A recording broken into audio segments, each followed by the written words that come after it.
Mas, coronel, o senhor se reformou da Força Aérea Brasileira em 1992, 5 anos atrás.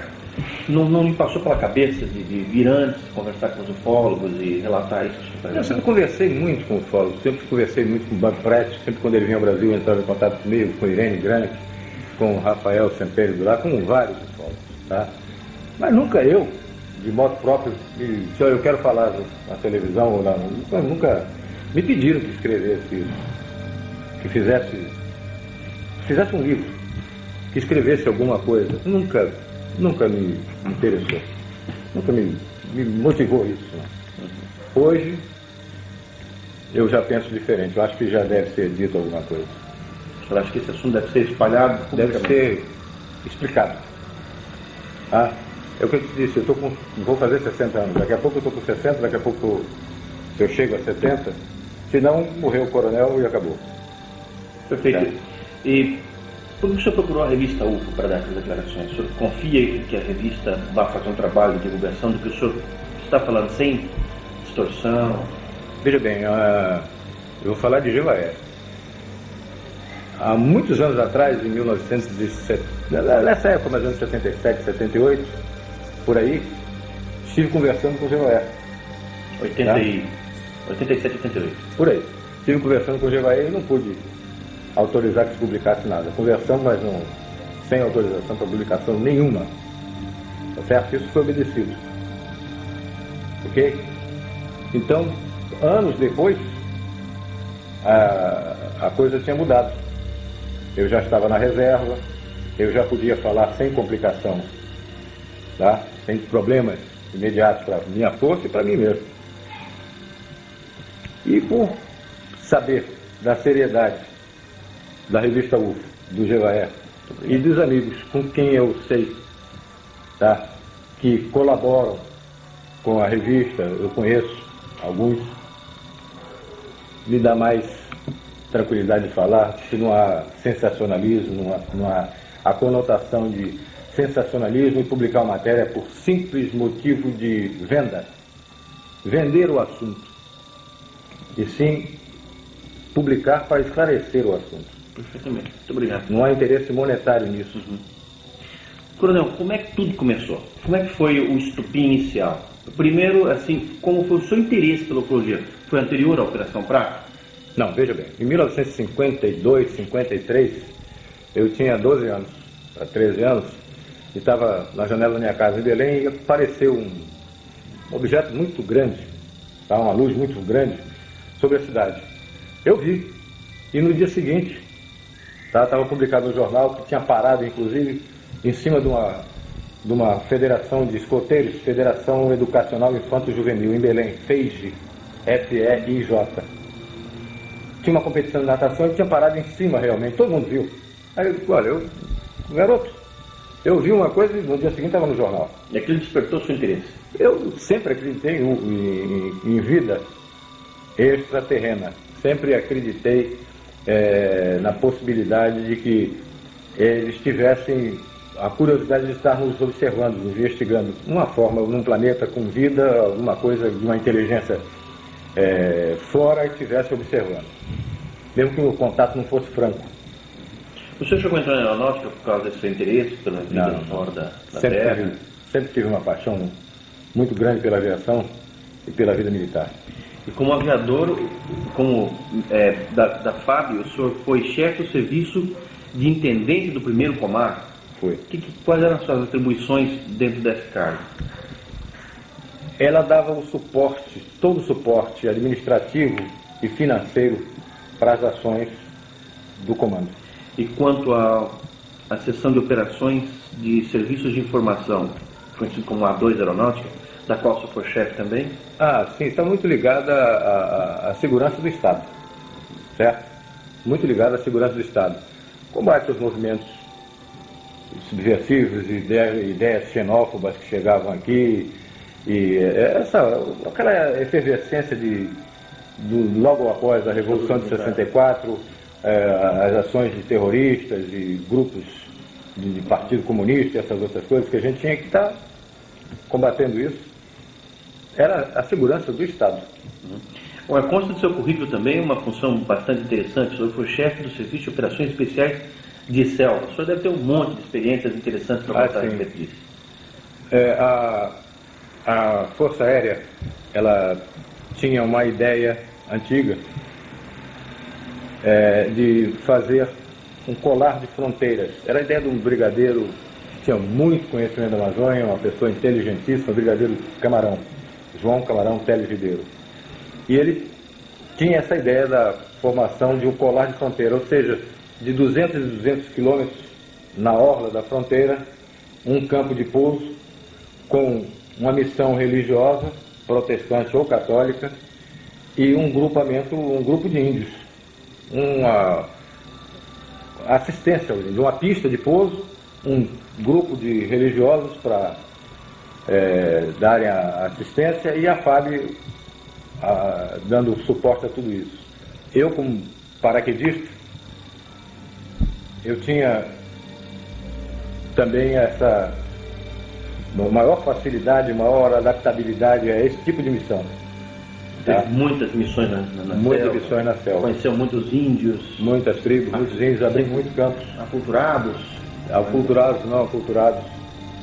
E a gente sempre trabalhava em algumas missões, muito em contato, sempre coadjuvando as ações do Paraçá. Tá? Meu grupo é o Paraçá? Paraquedista de salvamento. Search and Rescue.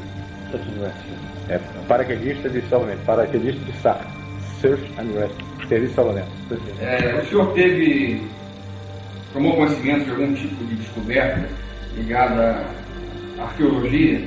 Alguma observação feita por militares na Amazônia ligada a esse tipo de problema? Sim, alguns colegas, principalmente um que me lembro que relatou que sobrevoando no meio da selva ficou surpreendido por uma formação piramidal. Estava coberto por vegetação e parece que ali tinha havido algum núcleo de alguma civilização muito antiga e que, abandonada, a selva tomou conta. Mas havia uma formação piramidal nítida, com ângulos perfeitos de uma pirâmide. Isso aí foi observado aonde? No Amazonas. No estado do Amazonas? Não posso te precisar exatamente, mas foi, se não me engano, na região do rio Javari. Foi me relatado isso pelo coronel Valério. Está vivo ainda.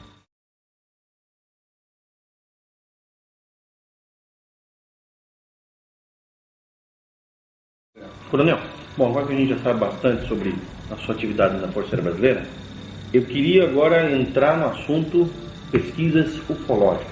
A sua primeira participação na pesquisa ufológica oficial dentro da Força Aérea foi a Operação Prato ou já houve alguma coisa antes disso? Não, de minha parte não. Eu nunca... Minha atividade era exatamente segurança do Estado. Tá? As coisas que envolviam comprometimento da segurança nacional. Tá? Então a gente tinha ações contra, se diz Partido Comunista, essas formações de guerrilha, esses grupos que faziam assalto a banco e sequestro, essas coisas. Agora, a questão ufológica, o senhor já tinha conhecimento dos casos acontecendo pela Amazônia? Sim, claro. A gente ouvia falar sobre isso. Elas representavam de alguma maneira interesse ou preocupação por parte das Forças Armadas de que fossem uma ameaça externa também à soberania nacional? Não, como ameaça externa não. Era apenas encarado como um fenômeno que é até duvidoso. Alguns oficiais, a maioria deles, como uma coisa até duvidosa. E alguns até faziam muita gozação a respeito disso. Faziam muita brincadeira a respeito disso. Tá? A sorte dessa Operação Prato sair é que o comandante na época tinha interesse disso e acreditava nisso. Quem era o comandante? Protásio Lopes de Oliveira, brigadeiro comandante do 1º Comando. Está vivo ainda? Está, eu acho que está. Mora em Belém. E como é que surgiu a ideia da Operação Prato? Foi uma ideia sua? Foi uma ideia do comandante? Não. Foi uma coisa do governo? Eu não estava em Belém nessa época. Tá? 77? 77. Eu estava servindo em Belém, mas estava fazendo um curso em Brasília. Quando eu retornei do curso, me apresentei ao meu chefe da segunda sessão e ele me perguntou se eu acreditava em disco voador. Eu não sabia nem que estava ocorrendo essa operação. E esse chefe era o Coronel Camilo Ferraz de Barros. Ele perguntou se você acredita em disco voador? Eu acredito. Aí ele disse, então agora você está encarregado desse caso.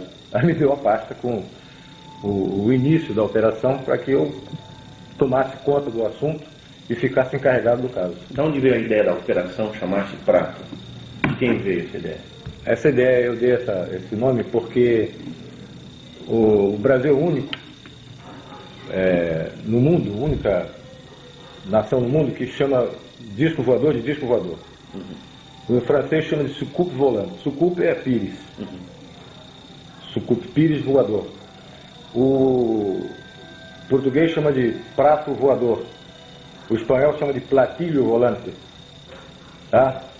O inglês chama de flying saucer. É o pires. Eu sabia até como é que o russo chama também, mas não é disco voador. Não é. Tá? Então tudo é relativo a pires. Tá? Como a gente nomeia algumas operações, é uma espécie de código, e esse não podia ficar muito afastado da finalidade real da operação, não poderia chamar a operação disco voador. Também não queria chamar de pires voador. E ficou mais um primo parecido dele, o Prato. Prato. Agora, o senhor disse que o senhor recebeu uma pasta desse seu chefe, quer dizer que já havia então em andamento alguma investigação a respeito? Sim, quando eu cheguei os agentes já tinham sido enviados para investigar. Por quê? Porque essa coisa estava acontecendo muito na região de Colares. É uma ilha que pertence ao município da Vigia, é uma ilha no litoral, já no água salgada, no litoral do Pará, frente à Baía do Marajó. O prefeito de Colares, da Vigia, mandou um documento, um ofício, o comandante do primeiro comar, porque essa coisa estava incomodando muito os pescadores. É uma ilha de pescadores aquilo ali. E estava incomodando muitos pescadores. Eles não conseguiam mais exercer a atividade, não conseguiam pescar. Porque eram sobrevoados, voavam em torno das embarcações. Às vezes alguns até mergulhavam do lado da embarcação. Tá? Então, passavam a noite, acendiam fogueiras e soltavam muitos fogos. Os fogos de São João. Para afugentar o inseto. Quando havia o sobrevoo, isso. Então a população apavorada, ele pediu, como era coisa do ar, ele se dirigiu ao comando do primeiro comar, pedindo providências. E o brigadeiro mandou que fosse investigar. Houve em algum momento participação de Brasília nisso? Quer dizer, houve a instrução de Brasília para que fosse averiguado? Brasília pediu cautela, caução, a confidencialidade? Não participei, na época eu era capitão. Eu recebi a ordem. Eu não participei desse entrelaçamento. Tá? Era do brigadeiro para a sessão. Nós éramos da segunda sessão dele. Então, se houve, era entre ele e Brasília. Eu não tinha que cumprir a missão que ele me determinou. Voltando então ao fato, o senhor recebeu uma pasta com informações e passou a erigir a Operação Prato. Como é que o senhor estruturou, em que divisões, em quantas pessoas, em quantas missões? Como é que o senhor, enfim, organizou a Operação Prato para conduzi-la? Bom, eu era o chefe, na época capitão, e tinha 5 agentes. Às vezes 5, às vezes 6, às vezes 4, mas eram basicamente 5 agentes, sargentos, que trabalhavam na segunda sessão. E a gente, no local, quer dizer, em campo, a gente dividia, às vezes, a equipe em 2, 3 equipes, para 2 ou 3 posições de observação. Claro que em contato com o walkie-talkie, comunicação rádio. Os objetivos eram observar um disco voador, fotografar, atirar no disco voador, enfim. E realmente tirar a prova, botar a claro isso, tá? Porque todo mundo falava.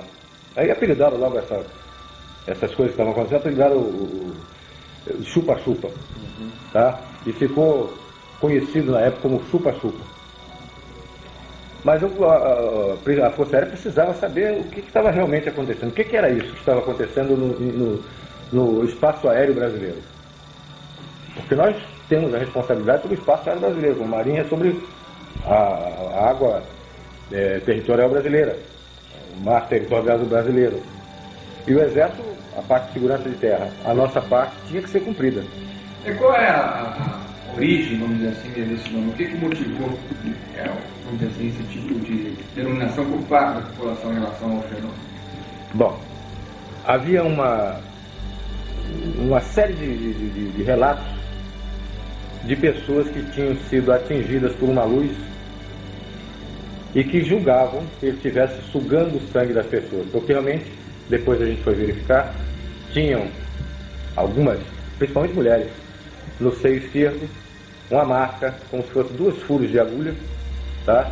E em torno, uma mancha castanha, como se fosse uma queimadura de iodo, tá?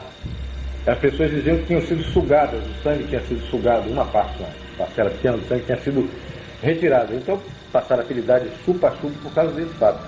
Porque uma luz vinha e incidia sobre a pessoa, e normalmente nas mulheres do seio esquerdo, homens no braço, na perna. Qual era a proporção? Quantas mulheres para quantos homens de média? Mais ou menos 8 para 10, em 10, 8 mulheres. Em 10 casos, 8 mulheres. E vocês documentaram os efeitos físicos, as marcas, as pessoas, foi tudo documentado? Foi visto, foi analisado, foi visto por médicos. Tá? Tanto se visto como parte da operação? Alguns foram conosco, não me lembro o nome deles. Quando vocês começaram as suas vigílias, então, e tiveram logo de imediato, aliás, o que aconteceu, as comprovações, as filmagens, alguma coisa assim? Não, eu vou te dizer, sinceramente, eu entrei como advogado do diabo. Eu entrei para desmistificar isso, para dizer que essa coisa não existia, que era vamos dizer, uma alucinação coletiva, que alguma coisa estava sendo vista que não era realmente nada de extraterrestre. Tá? Você imaginava que fosse o quê? Não sei, aves, a plumagem de uma coruja refletida refletindo a luz da lua, alguma coisa dessa natureza.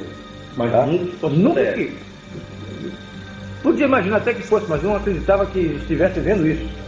E eu fui para ver se era realmente isso. E em quanto tempo o senhor teve essa confirmação? Eu passei 2 meses respondendo não para o meu comandante.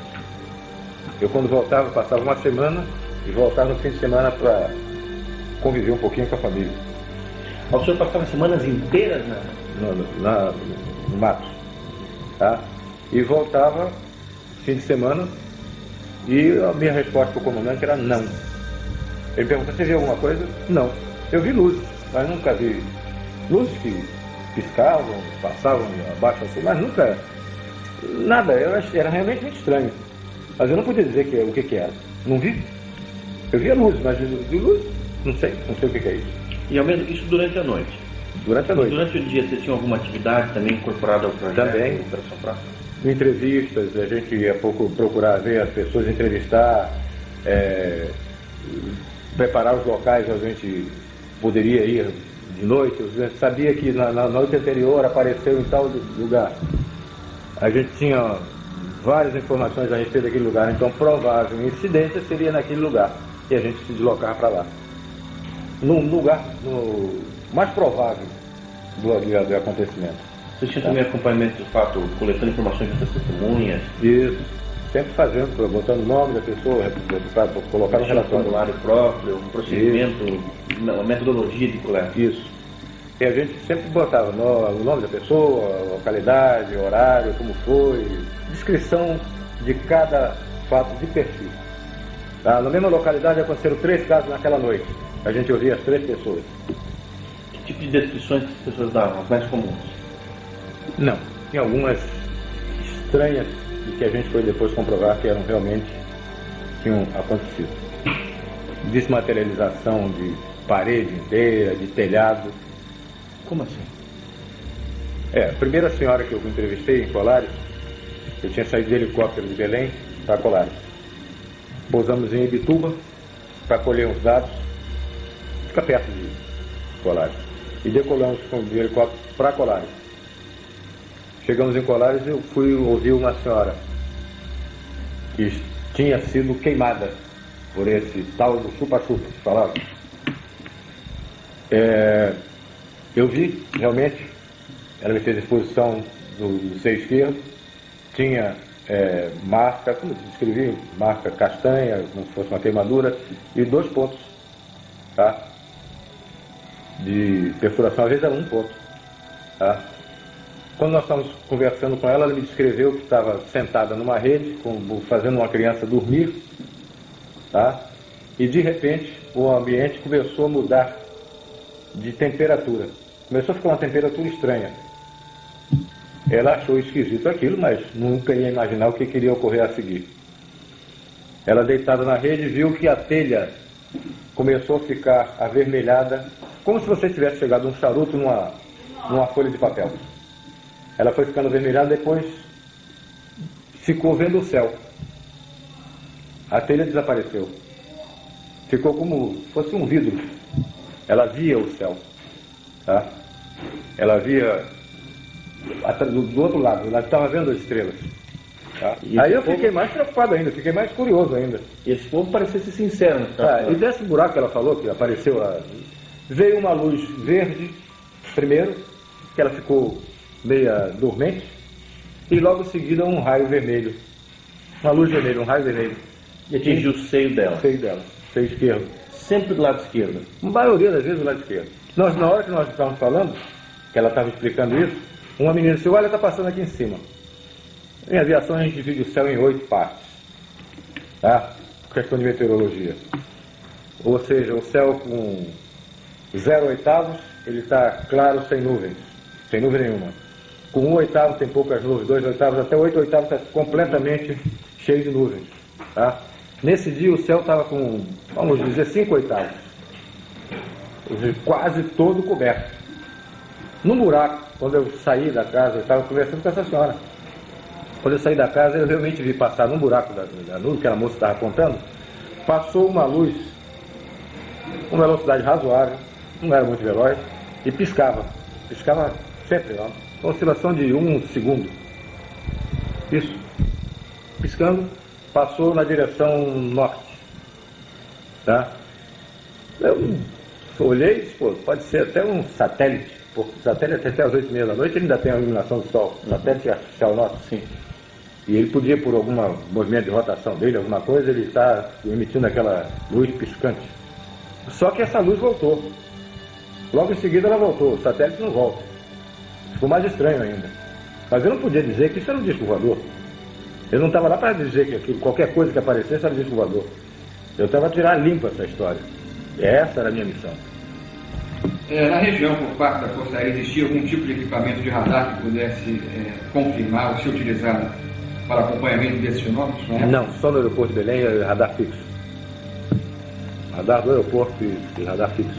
O que significa radar fixo? O radar faz parte do serviço de controle de tráfego aéreo. Tá? Esses ataques, coronel, que estavam acontecendo às pessoas, que já estavam acontecendo com uma certa frequência, eles eram comunicados ao governo do estado, às autoridades estaduais ou nas autoridades municipais? Sim, claro. Tiveram médicos da Secretaria de Saúde, tá? Enviados pelo governo. Pelo governo, foram lá olhar, foram examinar as pessoas.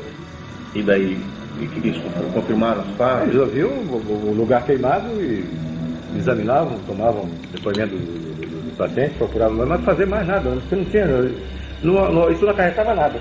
As pessoas se recuperavam facilmente. Elas ficavam muito apavoradas, algumas diziam que tinham ficado enjoadas, e ficavam dormentes por alguns dias. Um cidadão uma vez veio nos procurar, ele tinha, próximo da casa dele tinha aparecido uma luz dessa, mais próximo, tá? E focou na direção dele, já não era mais essa luz vermelha, uma luz com um foco de um helicóptero, mas não era helicóptero, era realmente uma nave. Ele correu dentro de casa, pegou uma arma, uma espingarda e apontou para de onde vinha essa luz. Veio uma luz mais forte, ele caiu, ficou dormente, ficou uns 15 dias com problemas de locomoção. Tá? Mas não houve nada sério, ele não foi atingido por nada, assim que por um projetil ou qualquer coisa dessa natureza. Apenas uma luz que cortava energia e que deixou ele sem movimento. E as autoridades federais, o governo federal, estavam avisados, estavam informados que esse tipo de coisa absurda estava acontecendo na região? Acredito que sim, mas eu desconheço. Eu apenas recebi a ordem do meu comandante, mais nada disso. E esses depoimentos que o senhor tinha dessas pessoas aconteceram logo no início da Operação Prato? Logo no início.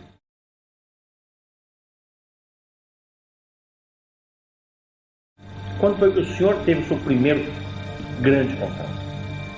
Veja bem, nós estamos tivemos a informação de que na Ilha do Mosqueiro, tá, num lugar chamado Baía do Sol, a Ilha do Mosqueiro é uma balneário em Belém, tá? E na Baía do Sol estavam acontecendo coisas. Baía do Sol é muito próximo de Colares. É uma outra ilha. Colares é uma ilha e a Ilha do Mosqueiro é outra. Tem o canal da Laura, entre a Baía do Sol, entre a Ilha do Mosqueiro e a Ilha de Colares. É quase que se vê Colares lá na Baía do Sol. Mas que lá estavam acontecendo coisas.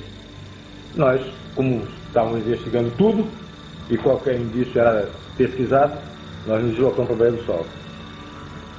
Eu sempre era questionado pelos agentes que tinham mais fé do que eu de que aquilo estava acontecendo, porque quando eu cheguei, eu já peguei o bonde andando. Eu te disse que eu estava em Brasília. Quando eu voltei, é que me passaram essa lição. Tá? Ele disse, mas, capitão, o senhor não acredita, não? Eu disse, não, para mim não. Para mim isso alguma coisa que eu ainda preciso saber o que é. Dizer para você que é disco voador, eu nunca vi um disco, eu vi luz. Eu não vi disco. Então para mim isso não é disco voador, não é prova que eu fique satisfeito. Eu estou vendo coisas estranhas, mas não posso lhe dizer o que é. E um deles, o suboficial Flávio, ele até brincou comigo, o senhor não quer que essa coisa dê uma volta em cima do senhor, acenda a luz, faça tudo, faça uma voltazinha em cima do senhor, um passeio, só para o senhor acreditar. Eu disse, mas seria interessante isso. Já fica difícil uma luz dessa fortuita, uma coisa que pode ser uma coruja, ela adivinhar que você está brincando desse jeito. E, por coincidência, na Baía do Sol aconteceu isso. Nós estávamos conversando e... Que dia foi, senhor tem? Mais ou menos novembro, outubro, novembro, foi logo no início da operação. 77, né? 77, é. Apareceu uma luz, tá? Veio de norte, no sentido norte-sul, na nossa direção, a média altura, tá? E realmente quando chegou, ela se deteve e fez um círculo em torno, depois foi embora. Aí eu levei uma gozada da turma, do sargento, chegou, e agora, cara? Eu disse, não sei, ainda não vi. Tá? A luz era de que jeito? Você, sabe essa solda de metal? Maçarico? Não, solda, essa solda elétrica. Quando era menino, os caras soldavam um brilho de bonde, fica aqui que a gente não consegue enxergar. Tá? Um brilho azul, forte. Era isso. Um brilho dessa natureza, azul, muito azul. Mas dava para se ver, não se via forma, se via luz. Vocês fotografaram esse objeto? Fotografamos. Levamos um baile de 2 meses. Não saía nada. A gente enchia o quadro da fotografia, via, eu estava vendo a luz forte, fotografava, pô, agora vai sair. Não saía nada. Não vimos nada. Quando a gente pegava o negativo, não tinha nada ali. Várias vezes aconteceu isso? Várias. Nós levamos um samba de 2 meses. Até que aconteceu uma coincidência. Eu acho que coincidência não existe, mas aí foi um fato inusitado. Eu estava analisando e muito triste, muito chateado, porque eu não conseguia imprimir aquelas imagens na emulsão fotográfica. E na minha mesa tinha uma lanterna que eu usava em operações de selva. Estava lá, nem sei porquê, porque talvez eu estivesse revisando do equipamento de selva, fazendo manutenção dele, e a lanterna estava em cima da minha mesa. E eu estava olhando os filmes, os negativos. Vendo que não aparecia nada? Nada. Eu olhando muito triste, pô, a gente encheu o quadro e não apareceu nada. Eu observei que a lanterna, ela tinha numa extremidade, ela tinha uma lanterna normal. Na outra extremidade, a outra ponta, ela tinha uma capa vermelha, que servia para sinalização em selva, tá? Uma sinalização vermelha. Como você bota um sinal no carro, né? Fica aquela luzinha vermelha. Se você tirasse aquela capa, ela tinha uma tampa, ela tinha um vidro fosco. Eu olhei aquilo e me lembrei que os médicos examinam as radiografias no radioscópio, que é um quadro opaco, com luz por trás, e eles colocam a chapa radiográfica ali para examinarem, para ver o contraste de luz e sombra, né? E eu olhei e disse, pô, eu estou com um radioscópio aqui, eu nem sei se é esse o nome que chamam esses aparelhos médicos, mas eu peguei uma fita, um filme, e coloquei ali. E observei que tinha um ponto, tinha um objeto. Eu não estava procurando nenhuma marca, nenhum objeto. Eu estava procurando luz. Luz eu não via. E eu observei que tinha realmente um cilindrozinho. Em todo o filme tinha aquele cilindro. Então eu tinha conseguido imprimir a parte sólida daquele avistamento E não a luz. e não a luz, por uma questão de comprimento de onda, eu não sei porquê, a luz não impressionava aquele filme. Mas a parte sólida, a sonda, que depois a gente veio concluir que seria uma sonda, era um cilindro, tá? Aquilo estava impresso ali. E não estava procurando cilindro, eu estava procurando luz. Eu ficava muito triste, que não via luz nenhuma. Porque está muito claro aquele filme, né? Vocês fizeram muitas fotografias? Fizemos muitas fotografias, mais de 500. Quantas fotos de UFOs foram feitas?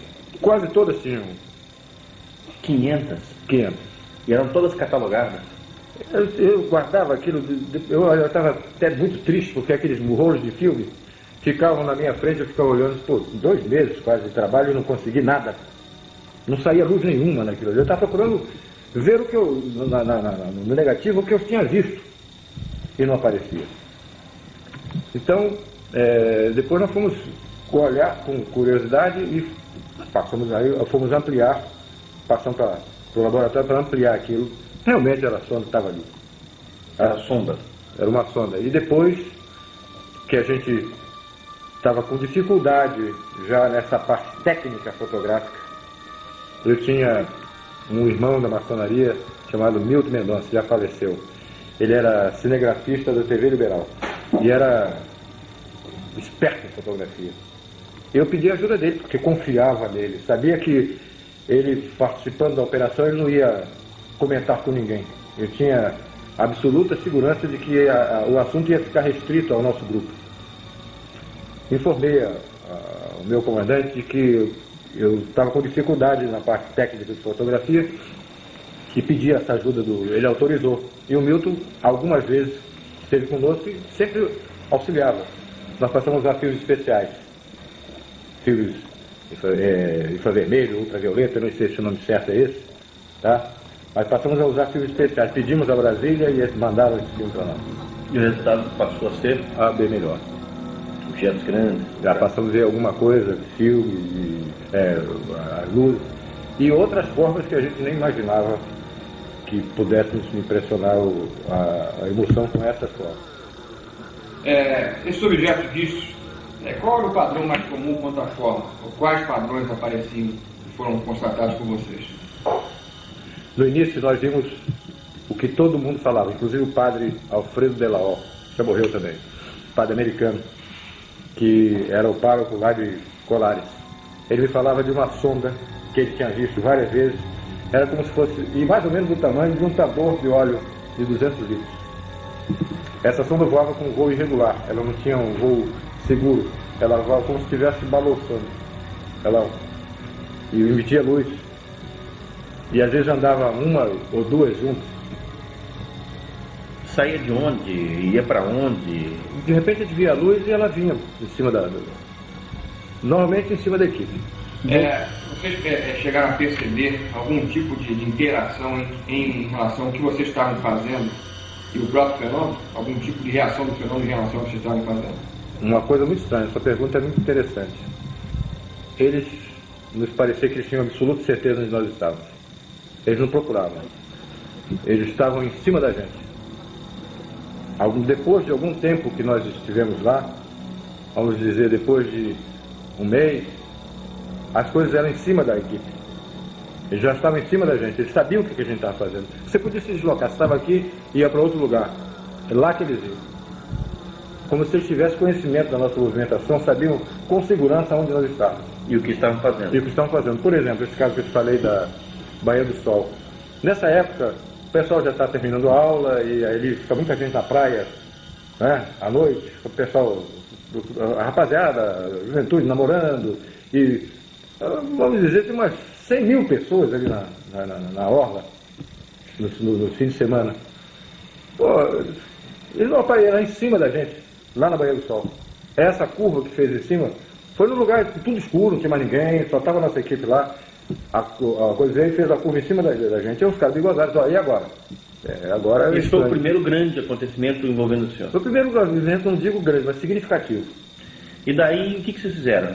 Voltaram correndo para a base, para contar? Não, nós ficamos, nós passamos a noite lá, só saímos de manhã. No dia seguinte... Eu conversei com o meu comandante e disse, olha, a primeira coisa, que toda vez que ele me perguntava, ele dizia não vi nada, vi luz.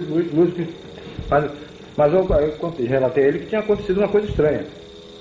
Teve alguma reação no seu organismo, algum problema resultante dessa observação? Nesse momento exato, não. O que a gente notou é que todos nós perdemos com o tempo, nós notamos que perdemos a acuidade visual. O óculos de um servia para o outro. Eu enxergava muito bem. Nessa época eu tinha 77, eu tinha 37 anos. Logo em seguida nós começamos a precisar de óculos, todos da equipe. Mas isso veio em razão de outras exposições que nós tivemos mais para frente. Coronel, e em seguida a um evento desse, que foi se repetindo várias vezes, pelo que eu sei, vocês faziam um relatório completo, vocês tinham que se submeter a algum tipo de exame, enfim, qual era o encaminhamento que era dado a esse relatório? Era feito um relatório do acontecimento, um relato do acontecimento, uma hora, local, se possível coordenada geográfica, tudo certo, tá? Mapeamento da região, mas exame pessoal em nós, não. Nós sempre fomos pessoas de confiança do comando. No estado eu digo exame físico. Não. Para ver se tinha algum problema, sempre. Não. E o comandante, quando recebeu a notícia de que alguma coisa finalmente havia acontecido, que lhe havia convencido, como ele reagiu? Ficou mais satisfeito, mais alegre. Me pareceu, a reação dele foi de muito agrado. O senhor comentou esse fato com alguém fora da base, fora da Operação Prato, os seus familiares, amigos em Belém? Minha mulher sabia das coisas que eu estava fazendo. Eu conversava com ela, conversei com meu irmão, mas fora disso não. E pedia sempre reserva. Eles me perguntavam por que eu, quando telefonava para casa, não está na operação aí da... Eles sabiam, eu sou conhecido. Minha família é muito conhecida aí do Mosqueiro. O teu irmão estava lá no Mosqueiro, eu vi. Ele estava lá vendo o negócio do chupa-chupa, ele me perguntou, ele disse, não, eu não estava vendo não. Eu vi. Eu estava lá em missão. Esses fatos foram se repetindo? Novas observações grandes? O que mais o senhor se lembra para nos contar? Bom, como a Baía do Sol tinha sido um local muito favorável, nós passamos a frequentar a Baía do Sol com muito mais frequência, muito mais assiduidade. Nós tínhamos amigos no Serviço Nacional de Informações, SNI. Tá? O SNI não tem nada a ver com isso. Ele nos preocupa, isso é assunto da Força Aérea. Mas os caras que estavam no SNI, que eram nossos conhecidos, tinham a curiosidade de ver. Saía muito isso no jornal. Todo mundo em Belém comentava. Eu vou no comentário de manhã à noite. De que havia uma operação da FARC? Não, de que havia esse avistamento. Tá? E eles sabiam que nós estávamos observando. E a população não sabia que havia operação na FARC? Sabia. Sabia, sim. A Operação Prato? Não sabia do nome, sabia que era a aeronáutica que estava olhando. Sabia que tinha. Sabia que o cara era sargento, que eu era capitão, sabia. Tá? Mas não sabia não sabia do resultado o que a gente estava fazendo. Sabia que a gente estava olhando. E eles pediram para ir numa operação dessa conosco. Como era perto de Belém, eles podiam ver também. Eu disse, por mim não tem problema nenhum não. Mas peça ao seu chefe lá.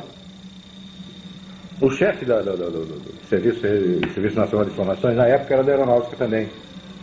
E foi meu instrutor de voo, que era o Coronel Filemon. O Filemon autorizou que eles fossem, mas não era operação do SNI. Era mera curiosidade, como qualquer outro cidadão podia ter. Eles queriam ver aquilo. E queriam ver com a equipe que eles conheciam, que estava fazendo um trabalho sério. E estavam nos locais que já por experiência eram os mais prováveis.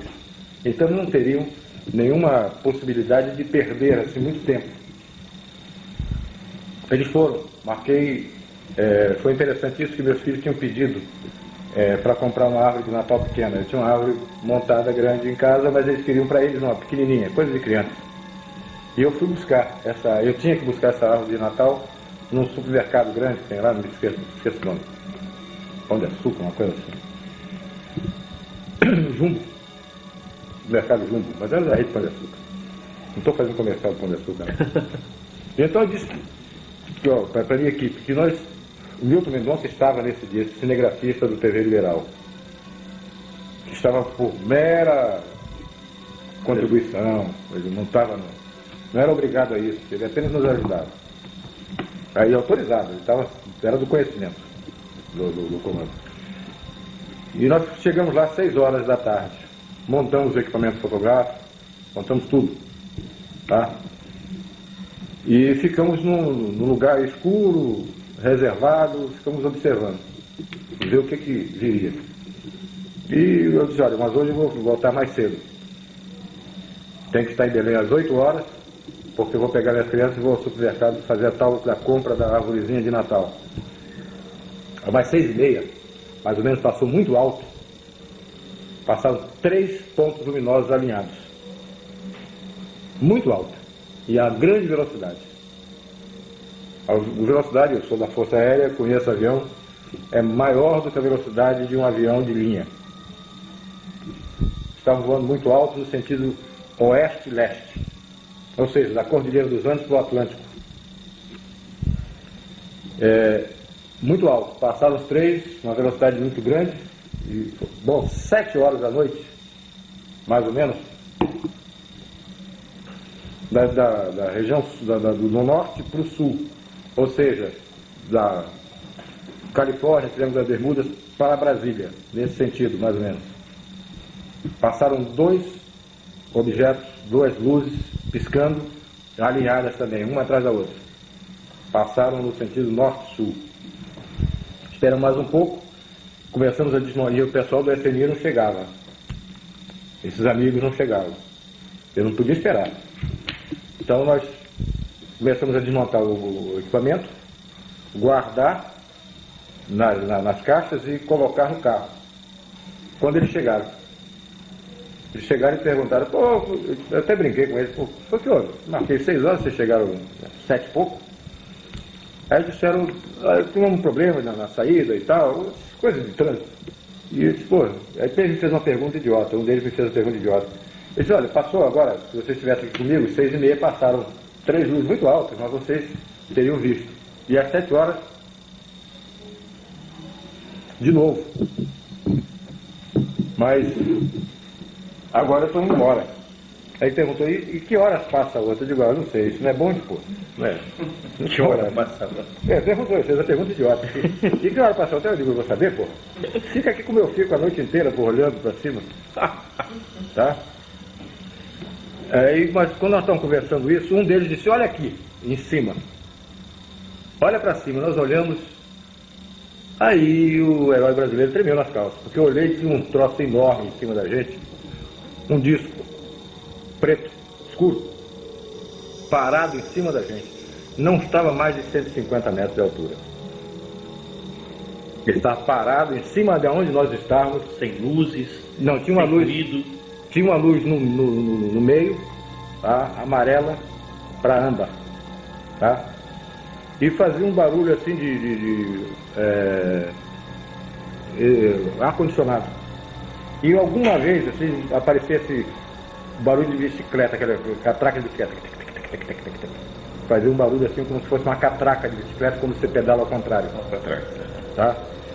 Aquele troço parado com aquela luz no meio. Mas uma coisa muito grande.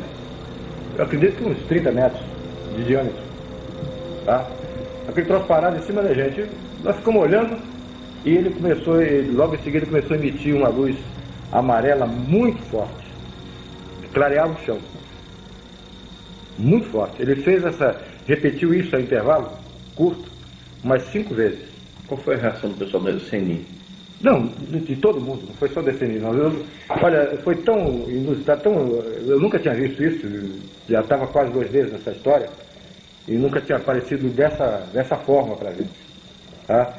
Que, olha, não deu ideia de abrir o carro, montar a máquina, que também não dava tempo. A máquina estava desmontada e guardada nas caixas no carro. Nós ficamos olhando, assustados. Essa coisa iluminava aquele luz amarela forte, apagava, iluminava de novo, fez isso 5 vezes. Latejando. Assim. Isso. Um intervalo de assim, 2 segundos, quando apagava, 2 segundos depois, ou 3 segundos, começava de novo. Ele era estava uma luz dando uma progressiva. demonstração para vocês. Era uma luz progressiva. Ele não fazia pum, clareava, como um flash. Ela ia crescendo. Depois voltava do mesmo jeito. Era Sentindo que pulsando. alguma coisa que tinha a ver com vocês ali. Isso, em cima da gente. Ele tá parado em cima da gente. No lugar nós estávamos escuros, ninguém sabia que ele estava lá. Só nós e ele, né?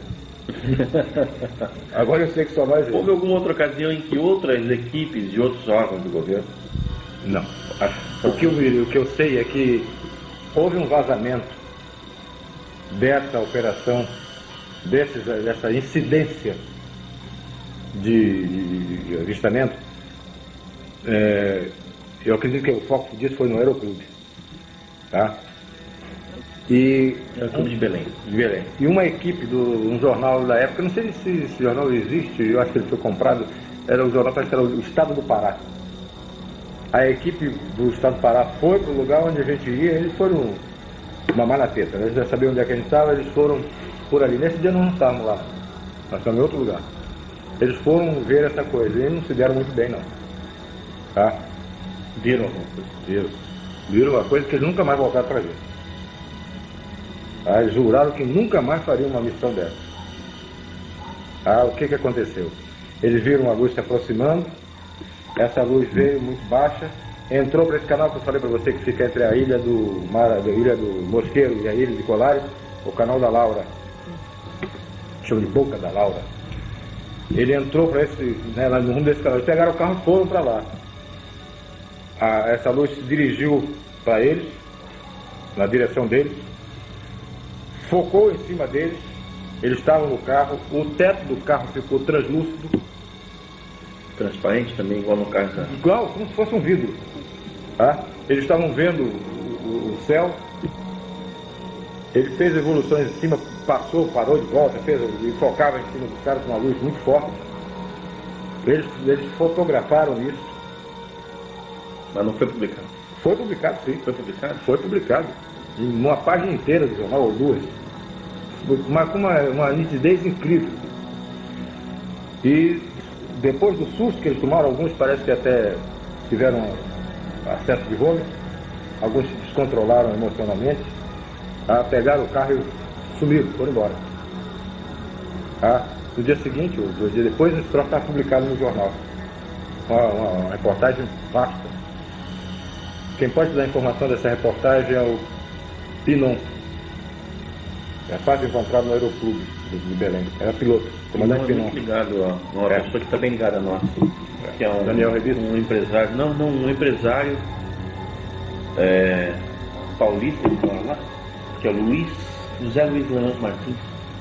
Eu acho que ele não é contemporâneo do seu evento de um tempo para cá. Enfim, em algum momento da Operação Prato, vocês estavam toda hora mandando relatórios do que acontecia lá para a chefia, né? Mas em algum momento vocês perguntaram se haveria possibilidade de informar a população sobre isso? Não foi feita essa pergunta porque a gente sabia que não era possível. Não seria cabível essa pergunta ao comando, porque isso era assunto de coletar dados e entregar ao comandante. Isso era tratado com confidencialidade. Isso. Nós tínhamos que coletar dados, documentar, fotografar, que o máximo possível e entregar, informar ao comandante. Daí para frente o destino era dele. Ele que daria. O senhor tem ideia do que era feito no hospital? Claro, o tratamento era feito por nós, ele era preparado, era classificado. Depois que o senhor tem ideia que ele fazia com material de informado ao comandante e depois era arquivado. Dentro do comando. Primeiro comando. Isso aí é para Brasília? Depois foi. Foi informado Brasília na época, sim. Qual é a reação? Não acreditava, não. Não acreditava? Até brincavam, alguns companheiros. Vocês tinham conhecimento que a Força Aérea Brasileira já tinha instituído um sistema de pesquisa ufológica há quase 10 anos antes, em 1969, chamado Sistema de Investigação de Objetos Aéreos Identificados? Nessa época eu era tenente na base aérea de Belém. Eles foram distribuídos vários folhozinhos, vários livretos com Silani, Oani, tem um nome até, Silani, uma coisa, pedindo que fosse alguns oficiais que se interessassem, que dessem informações a respeito, fizessem relatórios, ou dessem depoimento a respeito. Eles deram logo depois que morreu. Foi em 1968, isso, se não me engano. Por aí. E em algum momento houve a participação de militares norte-americanos pedindo informação, ou querendo trocar informação, ou vindo ao Brasil para acompanhar o trabalho de vocês? Que eu saiba, não. Ou o trabalho de qualquer outra equipe? Não, que eu saiba, não. Se isso ocorreu, foi em alta esfera e eu era capitão, não me metia, né? Não me saber. Essa incidência desse fenômeno, ela chegou a ser diária? Era diária. Muito ativa. Vocês detectaram vários tipos de objetos, então sondas, naves. Depois a gente chegou a verificar que tem pelo menos 9 formas. A gente conseguiu determinar, classificar como formas de naves. Alguns eram sondas, alguma fotografia parecia uma nave maior e dela saindo naves menores. Depois essas naves menores voltando para essa nave maior. Tudo isso como se fosse uma nave mãe recebendo ou naves ou sondas menores. Isso foi documentado fotograficamente? Foi. E filmado também. Quais eram os equipamentos que vocês utilizaram para registrar todo esse material? Máquina fotográfica, não posso dizer, de com, sei lá, mas eram máquinas fotográficas, Profissionais. teleobjetivas, de 300, de 1000. Essa de 1000 era um terror para trabalhar com ela, porque ela tira de foco rapidamente. Qualquer bobeada, qualquer movimento, ela já saiu de foco. Era um terror, era um trambolho enorme, uma bicha desse tamanho, enorme, que a gente não conseguia operar muito com ela, não. Até para focalizar era muito difícil. E filmadoras? Filmadoras. Algum outro tipo de instrumento além desse? Gravador. Para gravar as reações de vocês? Possibilidade de algum ruído, alguma coisa. Vocês tinham expectativa de que essas naves entrassem em contato com vocês? Esse era um dos objetivos do projeto da Operação Prato? Olha, a gente estava exposto a tudo. Para te falar a verdade, eu não estou fazendo mistério nem sensacionalismo disso aí, porque não me interessa nenhuma coisa dessa natureza. Podia acontecer qualquer coisa, mas a gente estava em uma operação militar, era obrigação militar. Se ocorresse, ocorreu em serviço. Vocês estavam portando arma? Não. Nenhum momento? Nenhum momento.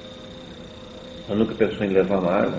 Não. Por via das dúvidas? Nenhum momento. Nunca andamos armados, não interessava, não esperávamos que houvesse necessidade, portanto não tinha, nunca foi nem pensado na montagem da operação, na parte logística da operação, alimentação, transporte, não sei o que, armamento. O armamento estava fora, nunca foi pensado em arma nisso aí. Houve alguma expectativa em algum momento, dentro da operação, de que esse fenômeno pudesse ser perigoso, em termos objetivos? Uma vez, sim. Uma vez foi muito forte o aparecimento, e você tem que detalhar como foi, mas realmente essa coisa aconteceu e eu tive muito medo de que houvesse uma abdução. Como é que foi isso? Só para te fazer um parênteses, não te interrompendo e já tendo interrompido, eu depois fui conversando com Rafael Semperi Durá. O Rafael me deu um tremendo de um esporro. Me chamou de maluco, de irresponsável, tá? E disse: você está proibido, você tem comandante, mas eu que sou seu amigo estou lhe proibindo de fazer uma coisa dessa.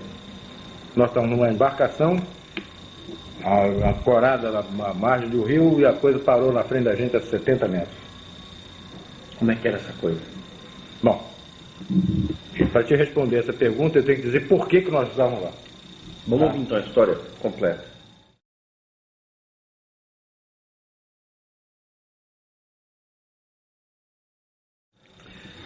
Tem um amigo que era oficial, da FAB, na época capitão Vito polonês, Vito Jamielniaski, é um nome difícil, aliás, mas fica só com o Vito que fica mais fácil. E o Vito gostava muito de pescar. Ele estava pescando esse rio gostoso de pescar, muito fácil. Pois é, ele pescando, ele conseguiu, ele soube de um caso, ele sabia que eu estava, toda a Força Aérea sabia que a gente estava nessa investigação.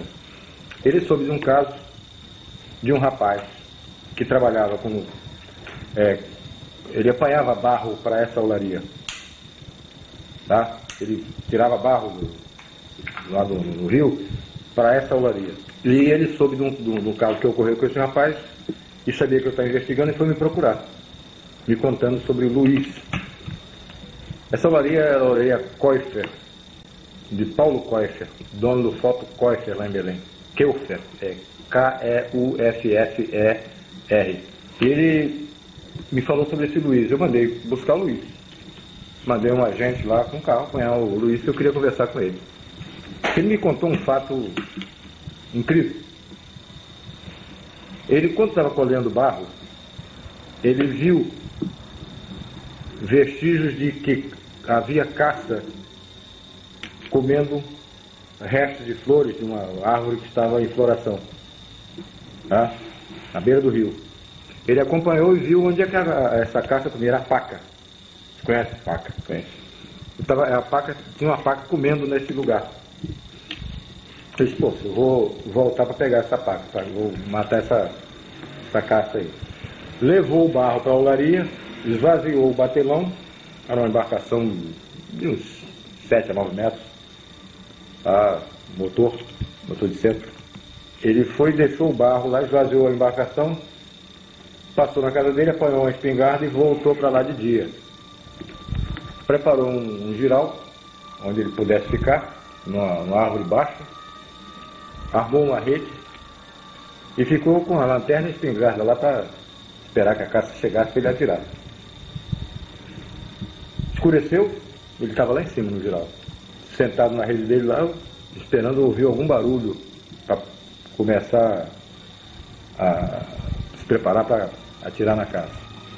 E passou por cima dele uma luz muito forte. A luz passou e logo depois voltou e parou em cima dele. Parou em cima do centro dessa nave que ele me descreveu, e não era de forma discorde, não.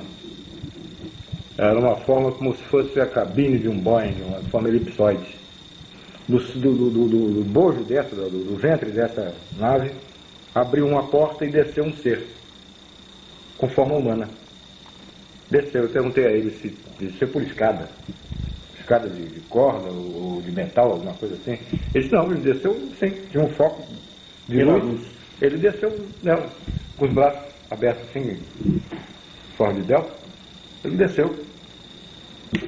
Quando ele se aproximou, quando ele viu que ele ia descendo, ele pulou fora. Ele pulou dali onde ele estava e se escondeu próximo. E ficou observando, botou um galho, um ramo de árvore no rosto, e ficou vendo o que estava acontecendo. Esse ser chegou, tinha uma luz vermelha na mão. Ele não era uma lanterna que ele segurasse, era uma coisa que talvez estivesse por aqui, assim, na palma. Ele, uma luz vermelha na mão, ele desceu, examinou a rede dele, examinou o lugar onde ele estava, e ele estava com um ramo de folha na frente, né, olhando, escondido lá, morrendo mesmo. Esse ser depois não procurou, não ficou vasculhando, procurando onde ele estava. Ele foi direto onde ele estava. Ele focou direto onde ele estava. Era uma luz vermelha. Quando ele viu que tinha sido localizado, ele correu por dentro da vegetação. O rio ali sofre muita influência, sofre total influência da maré. Ele baixa e sobe de acordo com a maré. Vira uma lama para isso. Ele saiu por ali, para aquela margem, tropeçando em tronco, em raiz, e com dificuldade de caminhar. Esse ser voltou para a nave, e a nave passou a entrar na calha do rio. E perseguia ele a baixa velocidade, baixo porque ele estava dentro do rio. A altura das árvores. Algumas vezes abaixo da copa das árvores, no cavado do rio. E acompanhando, mas bem devagar, e ele estava com dificuldade de andar. Como ele pretendia caçar e voltar, ele não entrou com o barco, porque senão o barco seria encalhado com a baixa da maré. O barco ficou num lugar onde tinha flutuabilidade. E nesse barco tinha um garoto de 9 anos de idade, na época, e um amigo dele que ficou tomando conta do barco. E ficaram pescando siri. Tem muito siri nesse rio. Eles ficaram pegando siri.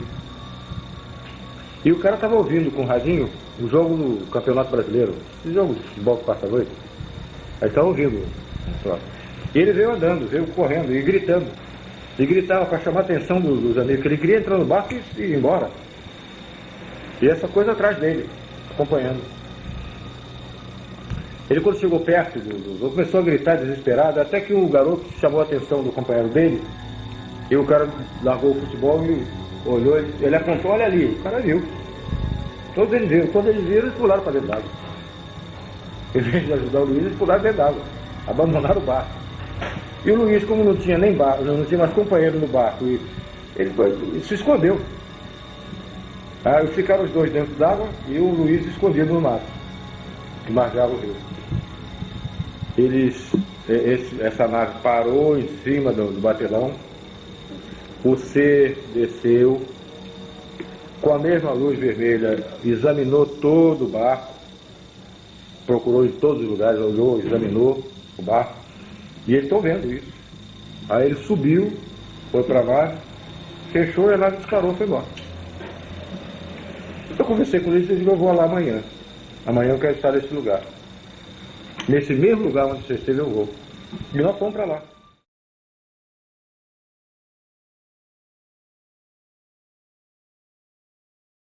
Conversamos com o Paulo Costa, que é o dono da olaria, ele autorizou e nós fomos para lá. Quando nós chegamos, eram às 7 horas da noite, mais ou menos, estava chovendo. Uma chuva, não era temporal, era uma chuva. Agora, os agentes foram para dentro de uma casa, que era a casa do zelador, lá do caseiro, lá dessa olaria, do vigia. Foram lá tomar café, uma bolachinha, uns troços lá qualquer. E eu não ia me preocupar com café, com coisa, eu era o chefe da equipe. Eu não podia estar me preocupando com café nem bate-papo. Eu estava lá olhando, fiquei olhando para ver se viu alguma coisa, se alguma coisa acontecia. Realmente, quando eu estava do lado de fora, veio não vi uma forma, era uma coisa escura. Não deu para detectar a forma, se era biscoito, se era oito, não dá. Estava chovendo. Mas você via a luz. Uma luz verde, forte, e uma luz vermelha. E esse troço fazia um barulho. Um barulho de ar condicionado, mas bem mais forte, parecia que fosse uma turbina. Aquele barulho de turbina. Não era barulho de jato, era um barulho de uma coisa girando, uma coisa. Isso dá para entender? Não é diferente. Não é barulho de jato. Era uma coisa como liquidificador, vamos supor. Era mais forte do que ar condicionado. Esse troço passou em cima de onde nós estávamos, em cima de onde eu estava. Estava na porta da casa e estava chovendo. Eu estava olhando. Ele passou, livrou a árvore e saiu. Mas estava muito baixo. O avião não faria isso nunca. O piloto que fizer isso é morto, é defunto. É perigoso demais com um dia claro. Imagina com chuva e de noite. E ele fazia isso com segurança. Então ele passou e foi embora. O cara já capitão, quer tomar um cafezinho? Pô, acabei de ver um treco aqui agora que apareceu muito estranho. Aí, então tá ok, vamos tomar um café e vamos embora. Entramos no barco. Aí fomos para esse lugar, aonde o Luiz tinha estado. Paramos, o barco descia, fui andando, foi até a árvore onde ele tinha feito o giral. Aí ficamos ali embaixo. Então nós fomos para esse lugar. Como a maré estava enchendo, a gente estava com a água cada vez mais crítica, né? E a gente chegou a uma posição que já estava, uma situação em que já estava com, nada tinha acontecido. Ele já estava com a máquina fotográfica, com tudo, com a mão suspensa. Já daqui a pouco eu tenho que subir numa árvore dessa, senão mergulhava com o equipamento com tudo. A maré foi enchendo e nós estávamos... É assim rápido? É. Umas 10 horas mais ou menos, quando nós decidimos ir embora, vamos embora. Aí pegamos uma canoazinha que estava conosco, fomos até o barco, que estava parado na outra margem. Salvamos o equipamento e a gente não morreu afogado. Aí fomos lá, deixamos o equipamento no barco, pô, ficamos lá. Agora eu vou ficar mais um pedacinho. Ô, capitão, você não vai voltar? Não, vamos ficar mais um pedaço aí. Mas 11 horas. Nós ficamos conversando, distraindo, fumando cigarro e tal. E lá no fim, o rio afunilava. O rio, nós estávamos numa posição, na margem esquerda do rio, direita do rio, e o rio, a gente viu o rio fechando lá na frente, afunilando lá na frente. A mais ou menos uns 2.000 metros, passou, vinha da esquerda, do norte para sul, cruzando o rio, uma luz muito forte, amarela, âmbar, como um sol, mas muito baixo, em cima das árvores, e cruzou o rio na mesma posição, mais ou menos, onde fica a casa do vigia, onde eu tinha visto a primeira coisa. Passou da região de vigia. Do vigia da olaria. Do vigia da olaria. Tá? Dessa olaria do Coifa. Aí passou muito baixo. Iluminava o rio. Aí foi filmado isso. E no filme aparece ele tremeluzindo. Uma coisa assim. Uma luz que eu não sabia. Como se fosse uma chama esquisita. É. E aparece o rastro dela, a luz dela no rio. Foi filmado isso. E foi bem filmado. Quando você tinha um documento desse gênero, uma filmagem espetacular como essa, isso não ia para Brasília? Ainda não. Ainda era retido lá no comando aéreo? Ficou depois é que a Brasília solicitou isso. Eu não acredito que o Brasília acreditava muito nessa história, não. Tá? O Brasília achava que era o quê? Não sei. Meia dúzia de tanta coisa se fala. Biruta no meio do mato, pesquisando. Eles não queriam se expor, né? Talvez o um negócio, a gente vai dar crédito a uma coisa dessa e tal, mas tinha colegas deles lá. Isso que os caras estão fazendo? Será que é verdade isso? Bom, isso foi 11 horas. A gente registrava a hora, a altura, direção, essas coisas todas que tinha que se preencher o relatório. Esse agora mesmo é que eu não saio daqui. Agora nós vamos ficar. Mas não tínhamos levado comida, não tínhamos levado café, não tínhamos levado nada. Água, nada. Aí o Luiz se propôs a ir à casa dele, no casebre na beira do rio, para fazer um café, trazer alguma coisa, pão, bolacha, sei lá o que fosse, para que a gente pudesse ficar mais à noite, beber água e tomar um cafezinho, um negócio. Aí ele saiu com um barquinho e tinha no meio do rio uma ilhota. Não tem mais do que 15 ou 20 metros de largura, não, mas é muito comprida. Parecia um submarino no meio do rio. Tá? Tem vegetação. Ele saiu com o barco e desapareceu nessa ilha. Nós não vimos mais o Luiz. Ele foi remando uma canoazinha, uma pirogazinha pequenininha. Ele saiu com um garotinho, um menino de lá, que foi com ele, foram remando, desapareceu do rio. Nós não vimos mais. Logo que ele desapareceu, não demorou muito, eu estava em pé, em cima da tolda do barco, e os agentes conversando, mas era o chefe, não podia estar me dando a luz de estar tendo essas facilidades. Eles estavam lá à vontade, quem comandava era eu, então eu tinha que estar a risco. Veio do meu lado esquerdo, eu estava de frente para o fim do rio, para o começo do rio, aliás, onde nós vimos, da olaria. Do meu lado esquerdo vinha uma luz muito forte, a mesma luz amarela muito forte. Eu vi aquela coisa se aproximando e fiquei quieto. Depois que eu vi que era muito forte e que estava continuando vindo na direção, eu chamei a atenção dos agentes. Olha lá, aqui é direito. Os caras olharam, prepararam máquina fotográfica, filmadora, tudo. A coisa veio, mas estava baixo. Estava uns 200, 250 metros. Não estava muito alto, não.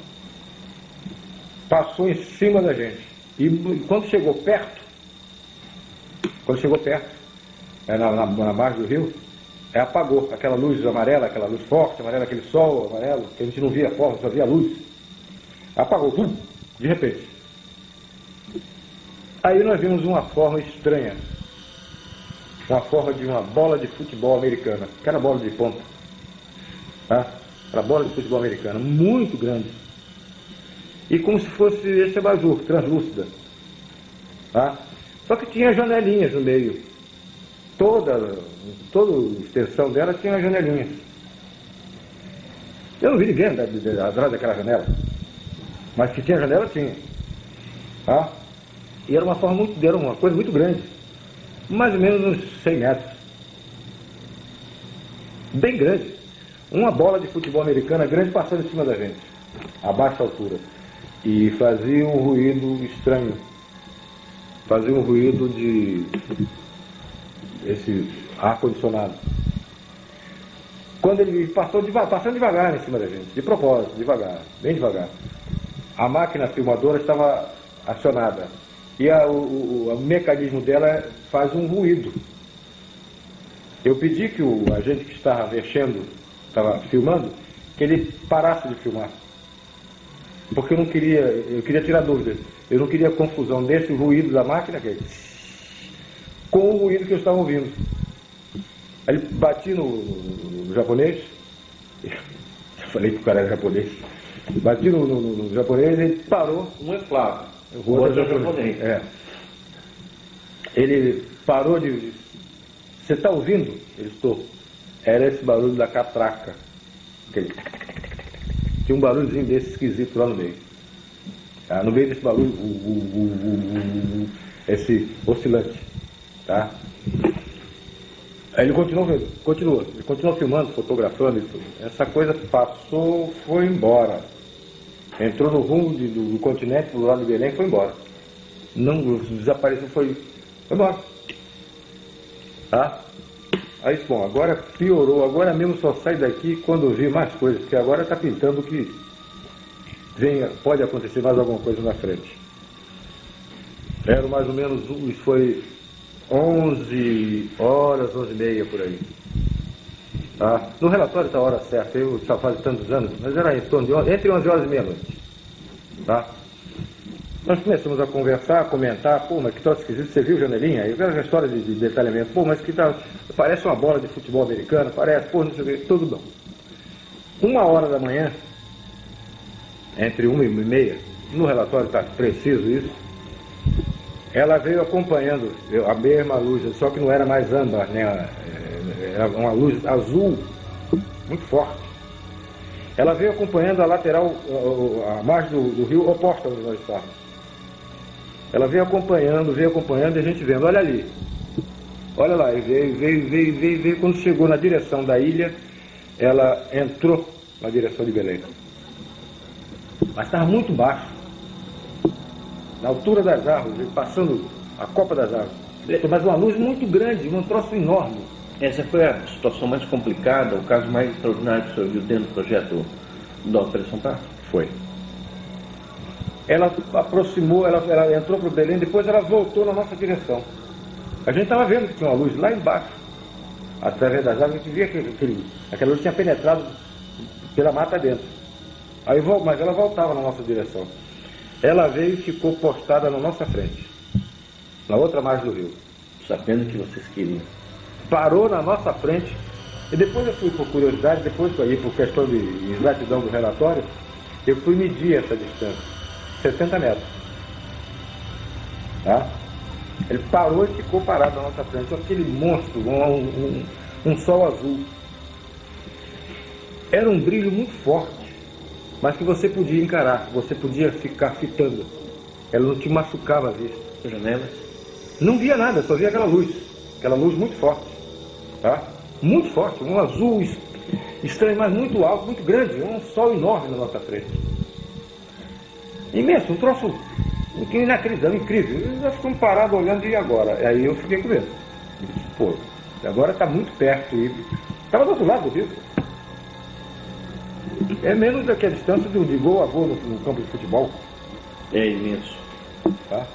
Parado aquela coisa na nossa frente. Nós ficamos olhando, ele demorou assim uns 3 minutos, talvez, com essa luz azul, e a gente olhando. E ninguém falava, e filmando, fotografando e tal. E a gente olhava e disse, porra, agora? De repente essa luz azul apagou. Pum! Rápido. E apareceu o que estava atrás dessa luz, o que estava emitindo essa luz.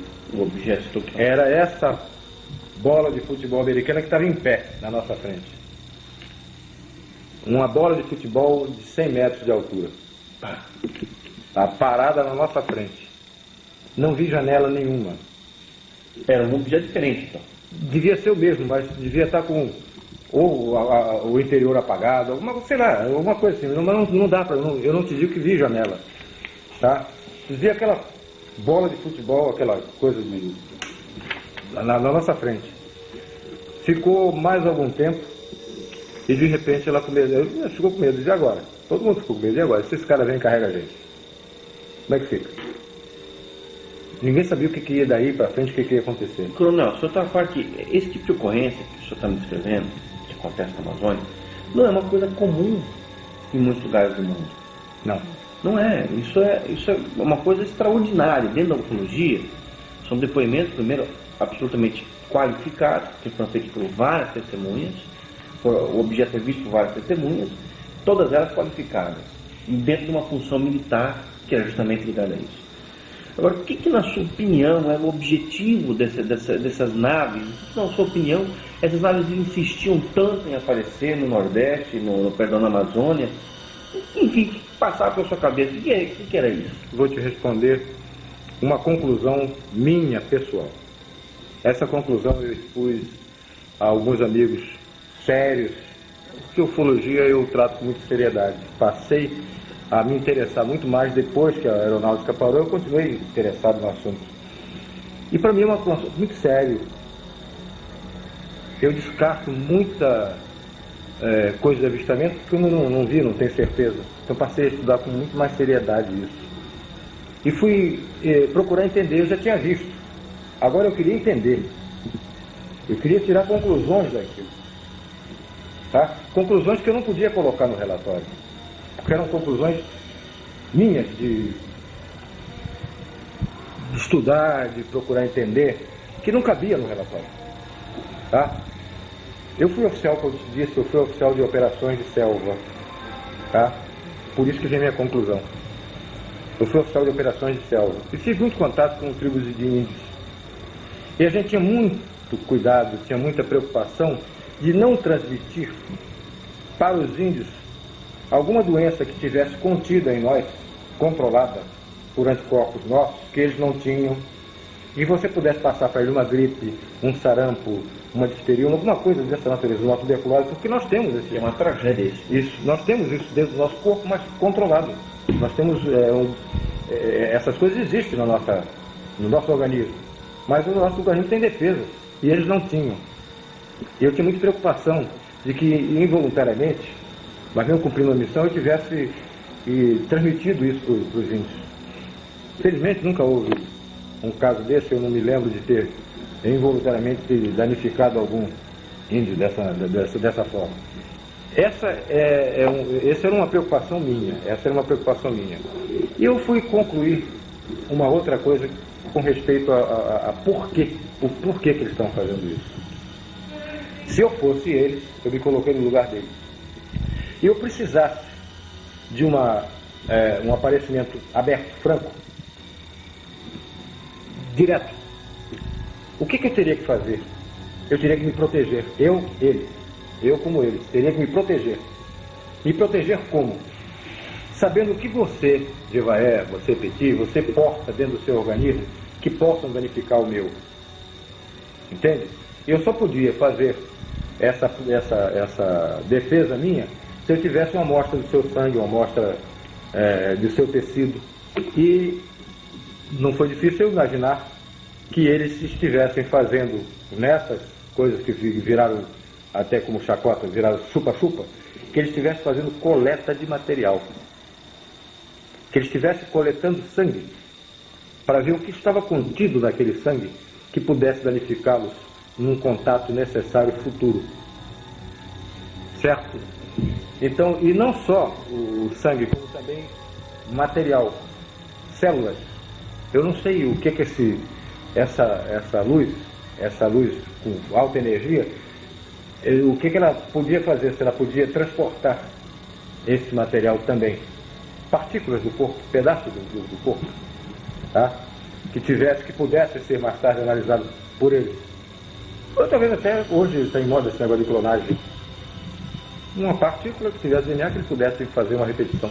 Isso já é recente. Na época eu não pensei nada disso.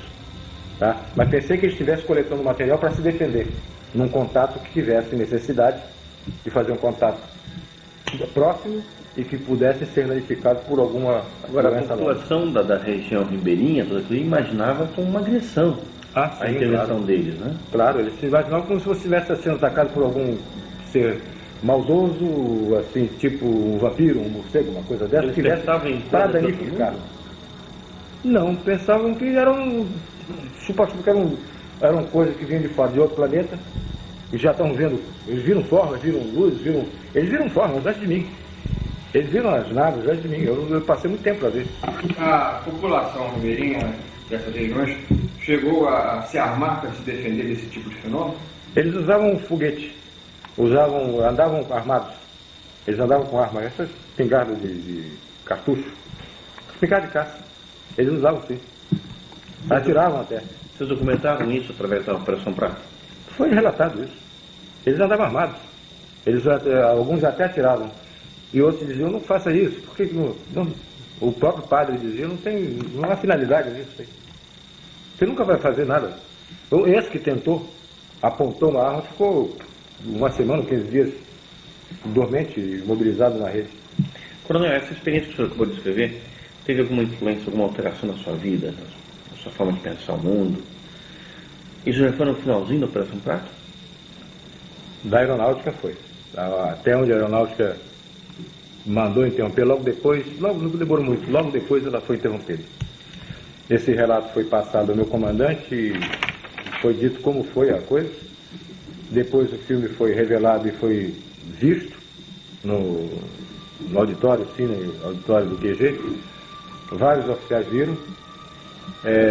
Nós tiramos... Qual foi a opinião deles? Não tinha dúvida. Uma coisa interessante é que nós tiramos de step by step do filme passado devagarinho, tá? Essa forma em pé, isso nós não tínhamos visto, não deu para ver, nós não tivemos noção disso. Nós só vimos ver depois da impressão na emoção fotográfica. Essa coisa tinha no alto, no topo, uma porta de avião, um Boeing, uma porta aberta, não vi ser nenhum dentro. Na fotografia não aparece ser nenhum dentro, mas aparece um facho de luz na nossa direção, para o barco onde nós estávamos. Dessa porta, alguém focando alguma coisa na nossa direção. Tá? Mas isso a gente não viu. Eu não sei se na ocasião em que estava com essa luminosidade azul muito forte, que a gente não via que tinha uma forma dentro, só viu aquela bola azul enorme. Perfeito. Agora, com uma declaração desse nível, uma coisa extraordinária como essa, já nos 3 ou 4 meses de trabalho na Operação Prato, por que o Comar, por que a Aeronáutica foi então desativar o projeto? Olha, eu te digo que talvez tenha sido por o que eu já disse em outra oportunidade. São perguntas que se faz. Cada vez que você responde, eles querem mais. A população, o mundo, quer mais. São perguntas que você não pode responder. Quem são? Ninguém pode responder. Talvez quem esteja mais avançado nisso é o americano. O russo, talvez. Quem são? Não tem resposta. De onde vem? Não tem resposta. O que eles querem? Também não tem resposta. Essas 3 perguntas que vão ser feitas, que ninguém pode responder e que esvazia o assunto, desmoraliza até a instituição, a Força Aérea, o governo brasileiro. Mesmo assim, não compensaria a Força Aérea manter o projeto em busca dessas 3 ou outras respostas? Não compensaria manter? Por que fechar o projeto? Se eu fosse o comandante, se eu tivesse mando, eu continuaria. Eu obedecia. Eu obedeci mandar parar. Como é que foi essa ordem? Chegou e olha, mandou parar? Cancelada a operação. Tá bom, satisfeito, cancelada a operação. Você bateu continência, acabou, tá certo? Acabou. Para a aeronáutica, para mim continuou. Você continuou fazendo vigília? Também. Mas aí já fim de semana, quando eu podia. Essa conclusão sobre a coleta de material, fazer um antídoto, uma vacina, uma solução sorológica que inibisse qualquer incidência de qualquer moléstia no corpo desses alienígenas, a partir do sangue ou do material colhido do corpo humano, tá? Ela foi, numa ocasião, foi exposta quando eu visitei o Rafael Semperi em São Paulo. Depois de uma longa conversa, a minha opinião foi colocada para o Rafael Semperi.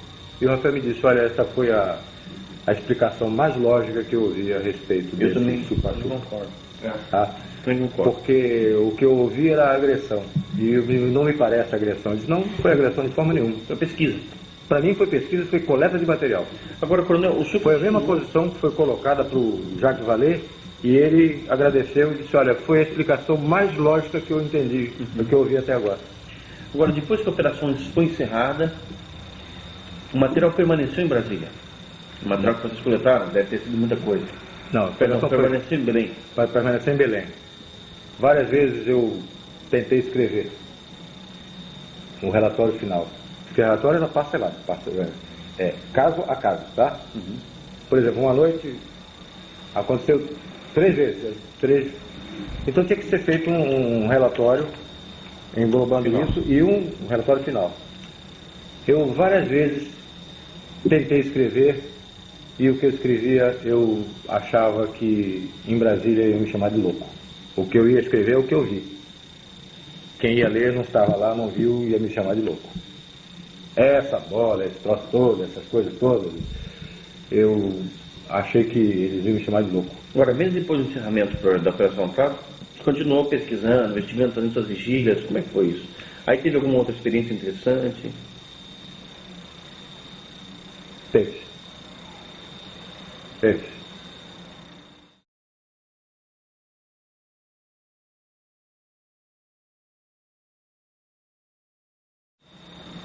Eu uma vez estava em casa, eu nunca relatei isso não. Estou abrindo para você em altíssima confiança pela tua seriedade. Podemos publicar? Pode. Vou repetir. Nunca falei isso para ninguém que autorizasse publicar. Tá? Estou te falando agora. Já estou com 60, daqui a pouco estou com 70, se chegar lá, se não desaparecer antes. Tá? Eu estava em casa, tinha recebido uns livros do Bob Pratt, que eu pedi ao Bob Pratt, que eu estava querendo estudar mais isso, queria entender mais. Vamos fazer um parênteses. O Bob Pratt o visitou durante a Operação Prato? Logo no início. Da Operação Prato? Logo no início da Operação Prato. Prato. Querendo informações? Queria conversar comigo. O que ele perguntava? Qual era o interesse dele? Ele queria saber sobre o que tinha ocorrido, porque eles tinham estado na Ilha dos Caranguejos. E eu nem sabia da existência da Ilha dos Caranguejos, do que tinha ocorrido lá. Depois eu mandei verificar o que foi. E que outros ufólogos procuraram para saber a respeito disso, nacionais e internacionais? Mark Berezovsky, General Shoa, vários. Eu me lembro bem de Mark Berezovsky, nem sei, nunca mais mantive contato com ele. Ele é colaborador da revista também. Ele escreveu, ele telefonou para mim, tá? Mas ele queria conversar e não tivemos oportunidade. Eu não consegui falar, não conheço o Berezovsky pessoalmente. Daniel Rebisso? Daniel Rebisso mais tarde, bem mais tarde. Reginaldo Ataíde? Reginaldo Ataíde esteve em Belém, conversou comigo. Uhum. Tá? Vários ufólogos me procuraram e um deles, o Bob Pratt, me procurou. Teve um cara da Argentina que eu não sei o nome, tá? O Jacques Vallée depois, bem depois, o Jacques Vallée falou comigo anos depois, tá? Me deu até um livro de presente. E o senhor tinha condição de falar alguma coisa, declarar alguma coisa a esses ufólogos nessa época? O senhor era autorizado? Eu conversava com eles sobre o assunto. Eles viram até algumas fotografias, tá? Conversamos com a palavra oficial da Força Aérea Brasileira, tá? E eu não estou autorizado por ninguém para estar dando opinião de coisa nenhuma. Eu não podia falar. E esses ufólogos mantiveram essas palavras? Mantiveram. E continuaram trocando correspondência com o senhor? Continuávamos trocando correspondência. Eu era frequentemente consultado, alguns casos. Logrônio, você sabe do caso de Logrônio? Não? Não. Da Rafael, um caso de um padre, uma sonda que entrou, que parou o rádio. Eles mandavam casos para que eu desse opinião a respeito. Ufólogos internacionais? Também, da Espanha. Nacionais e internacionais, e mandavam casos para o senhor analisar? Através do Rafael Sepedurado, do Marco, daquele nosso amigo Osni Schwartz, tá? Eles mandavam, olha, eu trouxe uns casos aqui para você dar uma opinião, você ler isso e dar a sua opinião a respeito. Vários, inclusive nos Estados Unidos. Então eu estava em casa, tinha recebido de presente do Bob Pratt uma porção de livros, eu lia. Esses livros procuravam me aprofundar mais em ufologia, em humanoides, aparecimentos, abduções e outras coisas, eu fui me munindo de mais conhecimento sobre ufologia. Eu estava interessado, já não tinha mais na Força Aérea, era assunto meu. E um dia eu tinha colocado numa estante, morava na Vila Militar, bem distante da rodovia. Esse detalhe é importante porque não tinha trepidação de carro.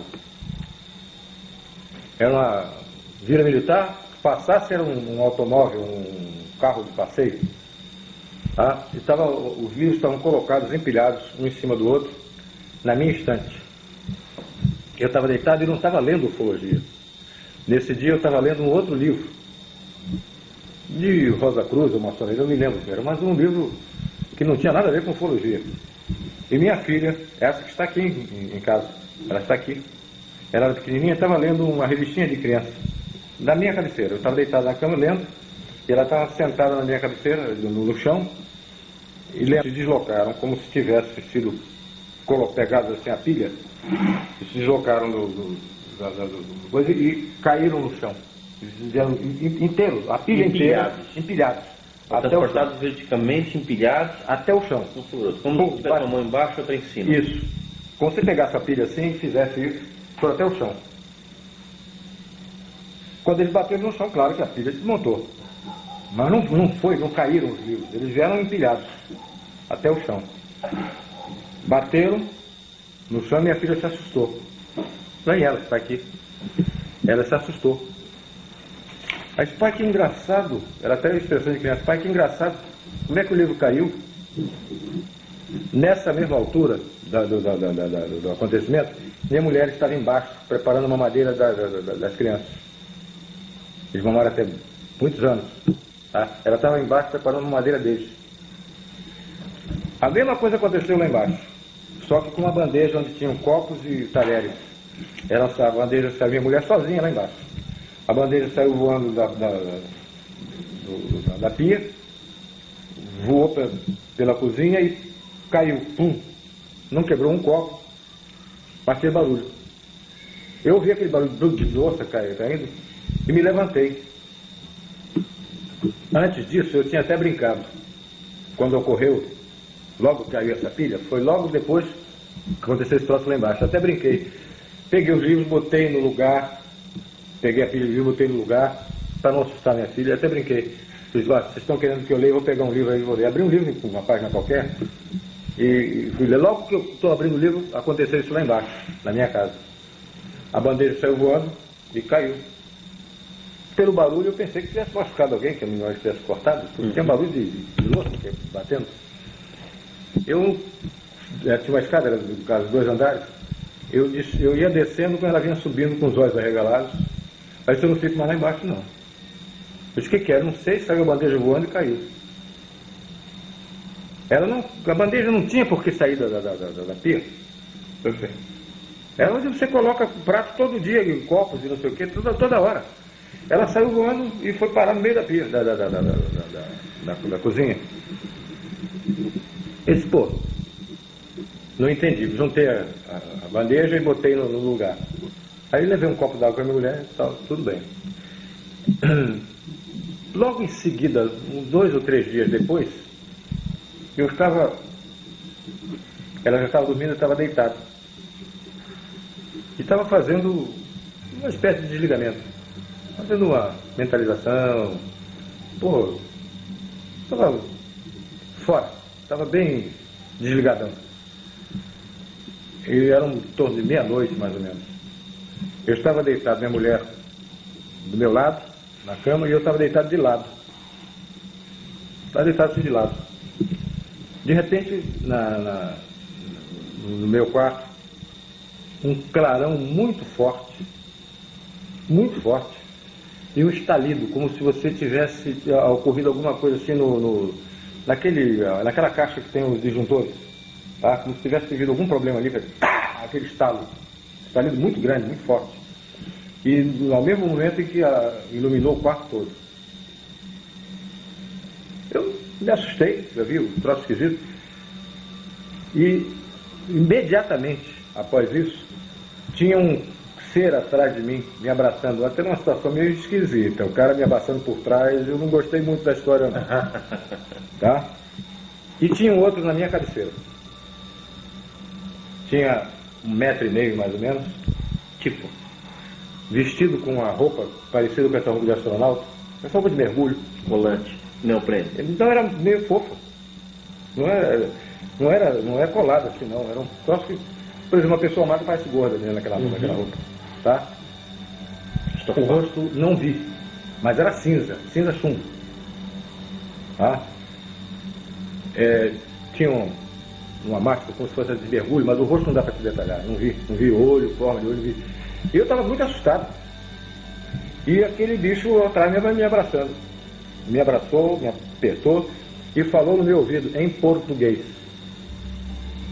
com um som de... Hoje a gente ouve até nessas... Parece computador. Voz de computador, aquela voz assim, ó. Metalizada. Metalizada, uma voz assim. Falando no meu ouvido, calma, não vamos te fazer nenhum mal. E sua mulher nessa história? Continua dormindo. Ela nem sabia de nada. Ele, calma, não vamos te fazer mal nenhum.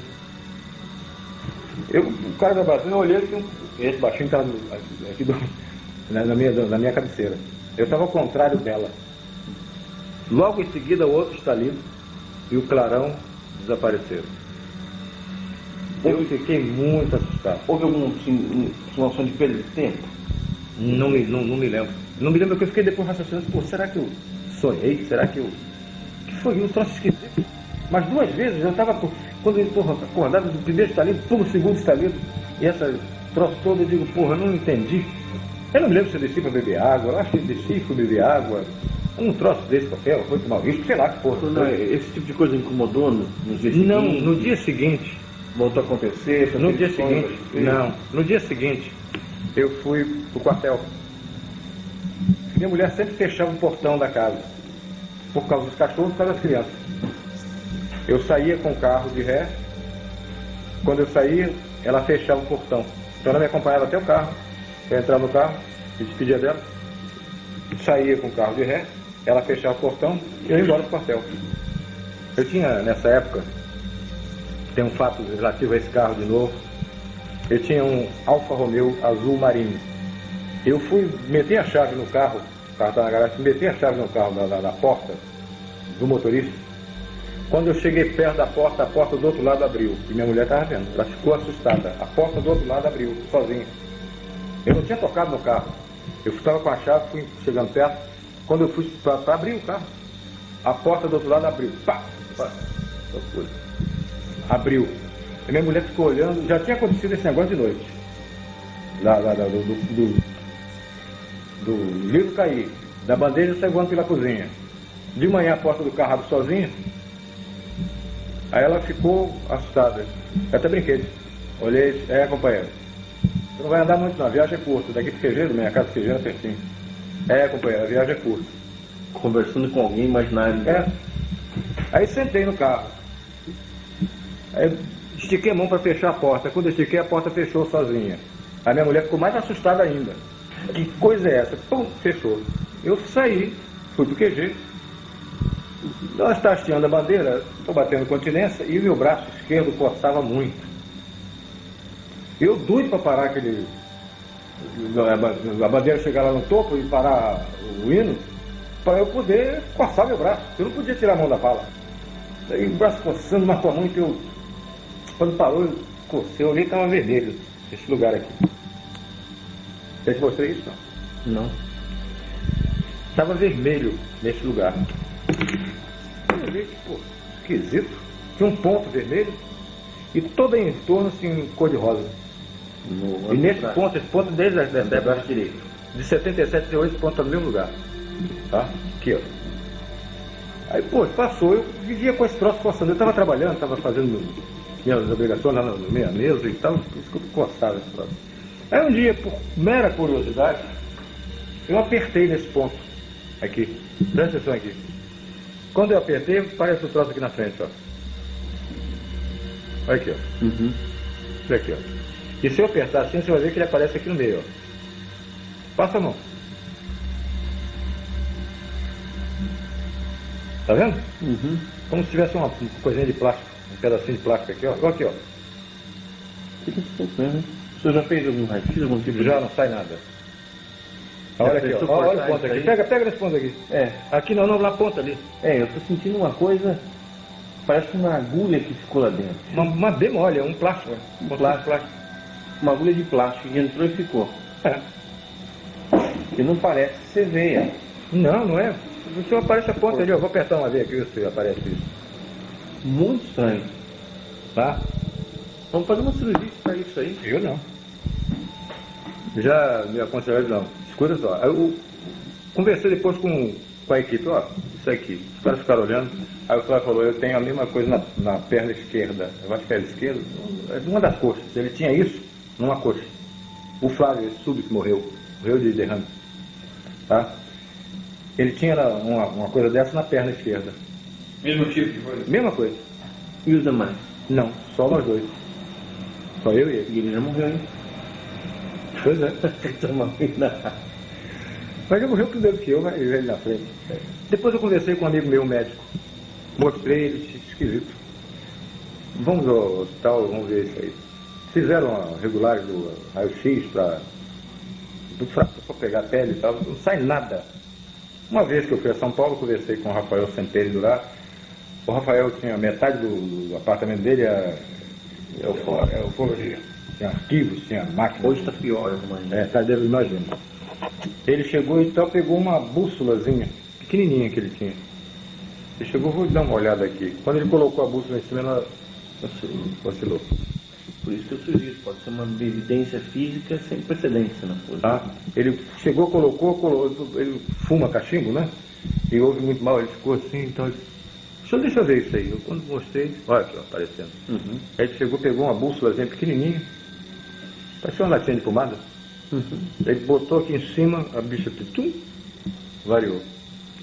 Ele disse, Holanda, isso aí é um troço que eu nunca tinha visto. Conversei com o médico, mandou eu fazer a pesquisa radiológica, isso aí não aparece nada. Aí eu conversei, falei até com o Rafael, eu vou mandar abrir a pele aqui e ver o que é. Rafael, se eu fosse você, não faria não. Deixa como está. Está te prejudicando? Não. Te incomoda? Não. Hoje não incomoda mais. Eu já sugeri diferente, tirar isso aí. Eu não, deixa como está. O senhor entende que o governo brasileiro continua fazendo pesquisas ufológicas, seja na Amazônia, seja em algum outro lugar, a respeito desse fenômeno? Pesquisa como determinação, como programa, não. Não acredito. Não tenho nenhuma informação a respeito. Primeiro porque eu estou fora. Estou na reserva. Tenho muito pouco contato, a não ser financeiro, com o Ministério Aeronáutico. Tá? Tenho amigos lá, mas eu nunca ouvi falar disso. Que tivesse um programa, numa eventualidade, ocorrer um fato, o Ministério vai investigar. Como investigou o caso dos F-5, aqueles que saíram atrás. Tá? Mas como programa, eu não acredito. Não tenho conhecimento. Mas o senhor acha que deveria, então, haver um programa desse tipo mantido pelo governo brasileiro de pesquisa? A minha opinião pessoal, eu acho que sim. Se eu fosse comandante, se eu fosse mando na Força Aérea Brasileira, eu faria sim. Eu já tenho minhas razões pessoais. Mas mesmo que eu não as tivesse, se eu fosse comandante, eu mandaria sim. O que o senhor imagina que foi feito da Operação Prato, dos documentos? Acho que estão arquivados, sem dar muito valor a isso. Não tive conhecimento de nenhuma repercussão disso no Ministério 500 fotografias, dezenas de filmes. Não foram 500 fotografias para eles. Foram as fotografias contidas no relatório. Alguns negativos. A maioria ficou com nós. Em Belém. É. Existe alguém lá que o senhor sabe que esteja tomando conta desse material? Ele está guardado no segundo comando e você não vai obter nada a respeito disso. Ninguém abre isso. Tem alguém tomando conta, alguém cuidando, mantendo isso aqui? A minha seção, com a qual eu pertenci, fica guardado, mas se você não terá sucesso nenhum. Ninguém abre, nem Brasília, nem Belém. Os meus filmes, os 4 filmes que foram feitos, filmes de filmadora, te falei que foram mais de 500 fotografias. Mas os filmes foram feitos 4. Um era do Ministério Aeronáutico. 3 eram meus. Os 4 foram para o Ministério da Aeronáutica, eu nunca tive meu de volta. Os outros foram comprados com meu dinheiro, foram feitos por mim, e a Aeronáutica nunca me devolveu. O senhor nunca pensou em guardar um souvenir desse material? Não, veja bem, eu lhe falei, a Força Aérea foi e é a minha vida. Eu adoro a Força Aérea Brasileira, muito mais quando estava lá dentro. Tá? Hoje eu fico de fora, vendo como é que meus companheiros, os que me sucederam, como é que estão fazendo com ela, para que ela prospere, para que ela progrida, para que ela se engrandeça. Eu sempre tive um respeito muito grande pela Força Aérea e pelo meu serviço. E eu nunca faria isso com a Força Aérea. Fiquei calado 20 anos. Fui consultado, fui procurado várias vezes. Me pediram que eu escrevesse, que fizesse declaração. Você me pediu, eu disse, não posso falar. Hoje não, hoje estou na reserva. E para os militares que permanecem na aeronáutica, que sabem que existem esses documentos e que a população tem o direito de conhecê-los, você não acha que vai ter um certo embaraço? Você não acha que esses documentos deveriam ser liberados para o público? Aí já é decisão de comando. Eu acho que, a minha opinião, é aquela que eu te disse. Se abrir, se disser, logo em seguida vem outras perguntas que o Ministério da Aeronáutica, o governo brasileiro não tem resposta. Para evitar esse constrangimento, não se fala nada. Uma vez eu estava assistindo o Flávio Cavalcante, um interrogatório sobre isso, um cara perguntou, já que essa coisa, por que eles não pousam no Maracanã, para todo mundo ver? Se acontecer um caso desse, um pouso na esplanada do Planalto, aí não tem jeito. Não é? O que eu acredito é que em futuro próximo, bem próximo, e posso ser até um pouco mais abusado do que eu estou te dizendo, não chega a 2 anos, esse evento vai acontecer. Dentro de 1 ano e meio a 2 anos, esse evento vai acontecer. Contato claro, aberto, todas as televisões do mundo, CNN, Globo, todo mundo vendo. Isso deve acontecer dentro de um futuro bem próximo. Você entendeu a minha posição? Antigamente não dava, eu ficava... Perfeitamente. Falasse qualquer coisa, isso... A primeira coisa que chegava o ministro, se chegasse a público, na televisão, se eu tivesse o desplante chegar na televisão, eu vi, porque não sei o que, alguma coisa assim. O ministro chegava na televisão e disse, o coronel não está, o capitão não está autorizado a falar, não há nenhum crédito da Força Aérea a esse assunto, e eu ficava numa situação muito de babaca nessa história toda. Bom, o capitão não está autorizado, não tem nenhum valor a declaração dele. Hoje eu sou da reserva, eu sou... Vou falar o que quiser. Pode me prender que eu estou morrendo de rir.